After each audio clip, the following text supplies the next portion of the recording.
and gentlemen, Russell Cage Experience come to you right here on YouTube, Twitter, Facebook, and MySpace. I want to try to remember to post it on there this week because I've been noticing I've been forgetting to post it on MySpace. But anyway, TNA Impact and WWE Smackdown both in the record books as we speak.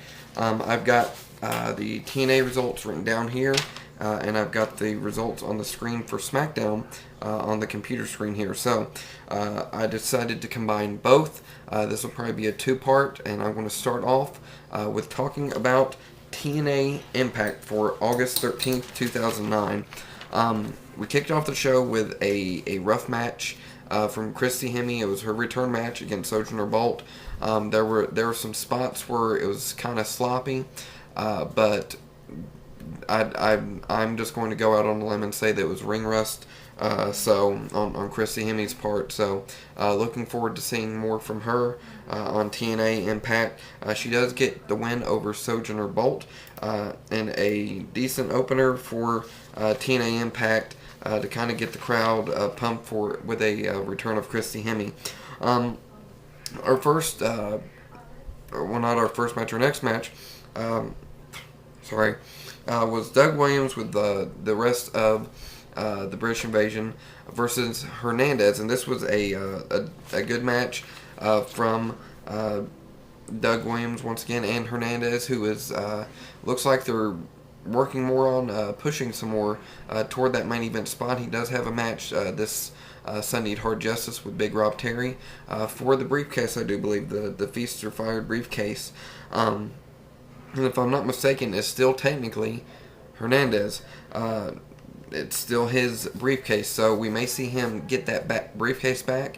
Might even cash in that briefcase for a World Heavyweight title shot. How cool would it be to see... Well, I'll get to that here in a minute. Hernandez picks up the victory over Doug Williams. Good match here between these two. Mike today had another sit-down interview once again with Bobby Lashley. I don't like the sit-down interviews. I really don't. There's only been, out of all the sit-down interviews that they've had with him and Don West both, only one of them have been entertaining and good and informing, and that was Bobby Lashley's, which was tonight, and Hernandez interview a couple weeks back. So, looks like we're getting a Bobby Lashley versus Kurt Angle feud down the line here, possibly soon. We'll just have to wait and see. Our next match is our tag team match of the night. It's Rhino along with Jesse Neal versus World Elite's Eric Young and Sheik Abdul Bashir along with Kiyoshi. We see Eric Young and Bashir get the victory after Jesse Neal tries to win the match himself. And does not tag in Rhino when Eric Young is trying to tag in Sheik Abdul Bashir. Gives Eric Young the opportunity to roll Jesse Neal up for the pinfall. Rhino gets mad at Jesse Neal after the match. It looks like these two might be getting into a feud. I don't know, student versus teacher type thing. Seeing who has more of the heart sort of thing is what Rhino said. He gores Jesse Neal after the match, and I really think we're setting up Jesse Neal versus Rhino. I haven't seen much of them on TV though, so not sure. I guess they're just going to have to build it up more. Women's knockout match, good match. Had a nasty spot where Tara went to do a crossbody on the Beautiful People, cracks her head on the concrete. She is alright. Read her blog today. She's doing alright, and it was a pretty good match, alright match. We had also ODB, Awesome Kong, and Angelina Love, who also had the Beautiful People with her, Kong with the Raisha Said, and of course Cody Deaner with ODB. And Cody Deaner got his butt kicked in this match, and he should have, because he kissed Awesome Kong just like he did Angelina Love a couple weeks back. So he had that one coming. He did. But Tara picks up the victory even after about knocking herself unconscious here. She picks up the victory over these four ladies, and it was a good knockouts match. So good there. Scott Steiner versus Brother Ray in a no disqualification singles match. Even for a Scott Steiner match, this was good.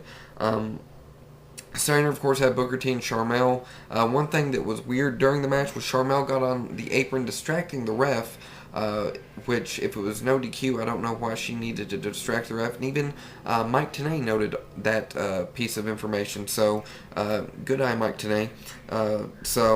And Brother Ray had Devon with him. We see the end come. Brother Ray gets double choke slammed through the table by Booker and Steiner to pick up the victory. Before the match, they were talking about great tag teams. And, of course, Steiner Brothers and Harlem Heat both are a great tag team. But Team 3D is better. They're fighting for the TNA World Heavyweight Tag titles this Sunday at Hard Justice. So, next up we have the Legends contract signing, which this was actually a good segment in the ring between Foley and Nash, and kind of crazy Foley come back a little bit there.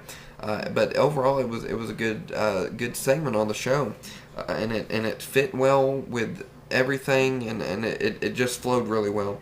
Nash is in it for the money. Foley would do anything, including put himself through that table for free. So, contract signing for the Legends Championship this Sunday at Hard Justice between the two.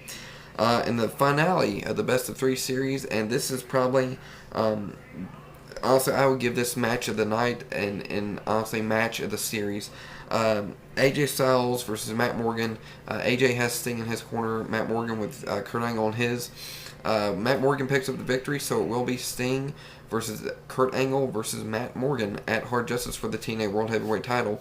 And honestly, between the two, I was having trouble because both are great young talent, and even AJ mentioned in the promo that one of them was going to go to the main event and one of them was going to be stuck at mid-card, and I thought that was just so creative how they put that in there, and how they use that to the advantage, and after that promo, me being a fan of both of them is kind of like, man, like, I don't know who I want to be in this match.